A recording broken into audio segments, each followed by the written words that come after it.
Yes, good evening, good morning, good afternoon, our viewers, depending on where you are. This is Ahum Chayubu, CEO Operation White Gold. At Operation White Gold, we say pure excellence in daily. For example, today I bring you regards from the team at Operation White Gold, and today we are going to discuss some of the reasons as to why our indigenous farms, as to why our both extensive and intensive dairy farms are no longer performing to our expectation. Of course, like as an entrepreneur, as a dairy entrepreneur, you're doing business as dairy farming as a business, meaning that profit maximization is the major motive of that particular farm. We've come up with, as researchers, we've come up with a number of reasons as to why dairy farms are no longer performing. For example, below are the reasons as to why, and I want us to take keen interest in this. You will really understand and you will trust us with your farms. Meanwhile, as I open up, as I put up the curtain, let me first take you through some of the core roles of what we are doing, key activities of what we are doing at Operation White Gold. We give technical backstopping at both on farm and off farm, at all your respective dairy farms. We offer vaccinations in a bid to control those preventable and vaccinatable diseases at dairy farms. We offer improved dairy nutrition, whereby we start from fodder conservation, establishment, and management.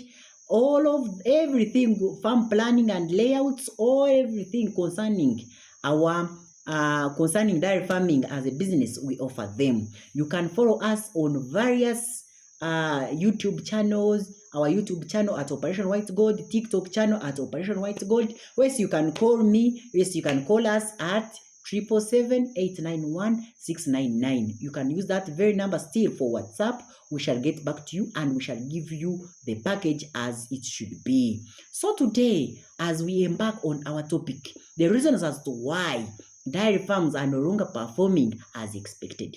Point number one, poor herd balance. For example, it beats my understanding. Whenever you find someone having 40 animals in lactation, and those 40 animals in lactation are giving 60 liters of milk per day. Because this is a dairy farmer who is milking once a day, meaning that just on average, one animal is producing 1.5 liters. Really, are you doing business? Really, the answer is no, you're not doing business.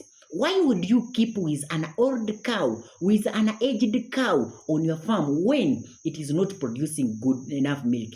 Of course, we did a calculation on our research, during our research study.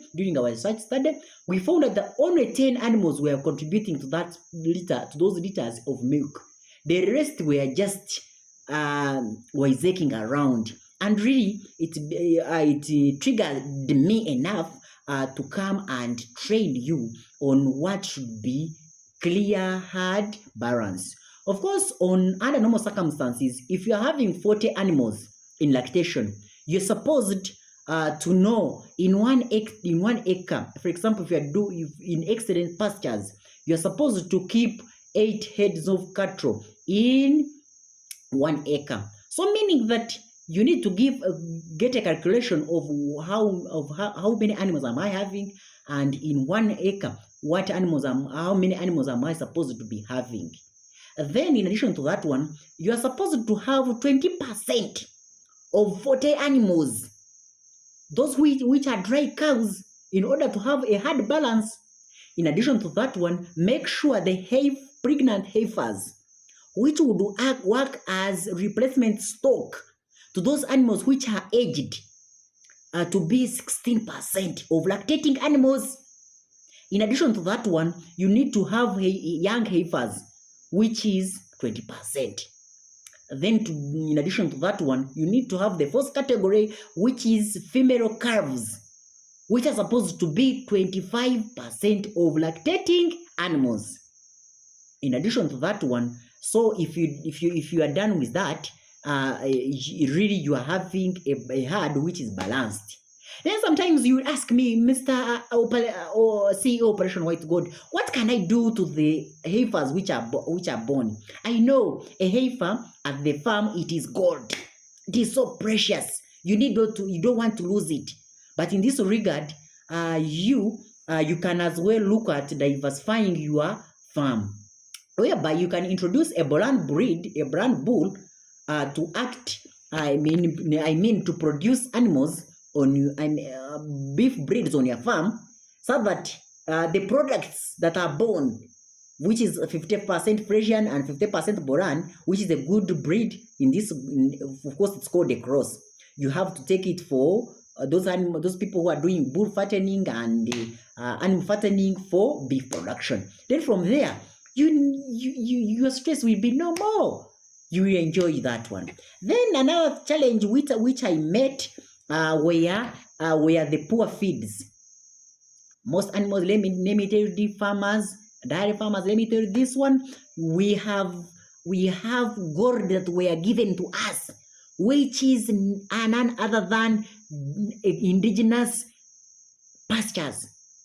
However much I'm not shooting in my own feet, but in this regard, that's why we introduce further establishment for those people who don't have indigenous pastures in place. Meaning that in this regard, you need to have good and excellent pastures on your farm.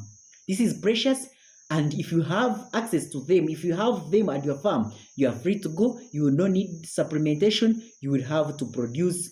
You have to produce milk day in, day out. So you need to improve on daily nutrition. Of course, with daily nutrition, you need not to joke. You need to give a balanced diet in order to combat conditions like milk fever, like ketosis, something of the sort. So next time I will define and will explain those diseases and those conditions in dairy animals. Then diseases is also the third point as to why our dairy farms are performing badly. For example, tick-borne diseases, that one is a song of the day. Engoha, Inchushu, Bichi, that one is a song of the day, and farmers are complaining about that one.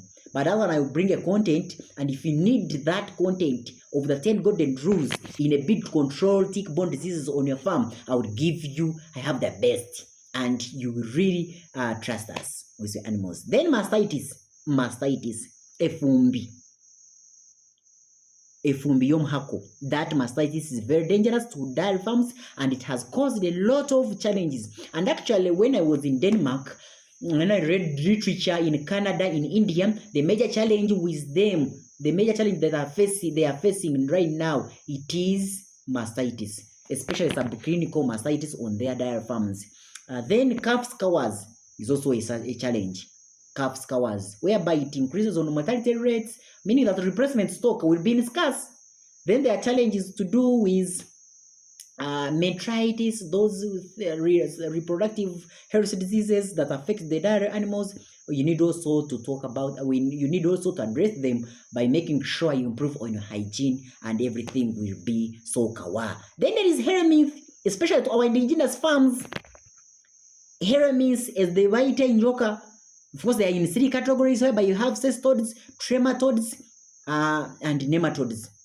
Meaning in this regard, you have to control those helminths basing on veterinarians' directions, and you'll be free to go. In this regard, in order to counteract that one, you need to do fecal analysis before you deworm your animals, and make sure you follow your deworming program on your farm. There you'll be so good and be good to go. Then there is poor management